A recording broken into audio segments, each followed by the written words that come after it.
তুমি যাও, আমি জামা কাপড় গুছিয়ে দিচ্ছি। আচ্ছা ঠিক আছে, কর।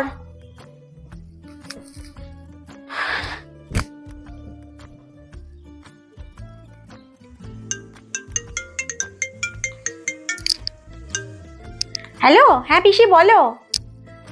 এই তো জামা কাপড় গোছাচ্ছি গো।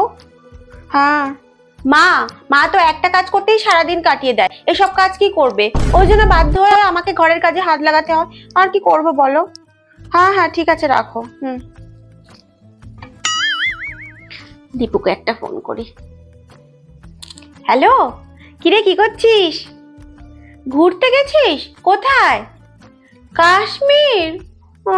সবাই কাশ্মীর ঘুরতে চলে যাচ্ছে, আধা কলকাতা কাশ্মীর ঘুরতে চলে গেল, আমি ঘরে বসে বসে জামা কাপড় গোছাচ্ছি, ভালো লাগে না। ঠিক আছে, ভালো করে ঘর। अब तू गया बेटा, अब तू गया, देख तेरी औकात मैं दिखाता हूँ तुझे। দিদাকে একটা ফোন করি। হ্যালো, হ্যাঁ দিদা, কেমন আছো? আমি এই ভালো আছি গো, এই তো জামা কাপড় গোছাচ্ছি। হ্যাঁ, বাবা কেমন মেয়েকে পাঠিয়েছো গো, সারা দিন খালি আমাকে দিয়েই কাজ করায়, ঘরের অর্ধেক কাজ তো আমিই করি।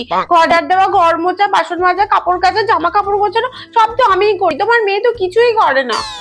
ঠিক আছে, রাখো তো। হ্যাঁ, ঘরের সব কাজ তুই করিস তাই না?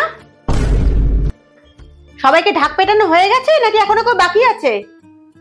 না না মা, আসলে বেরো এখান থেকে, দূর হ এখান থেকে তুই।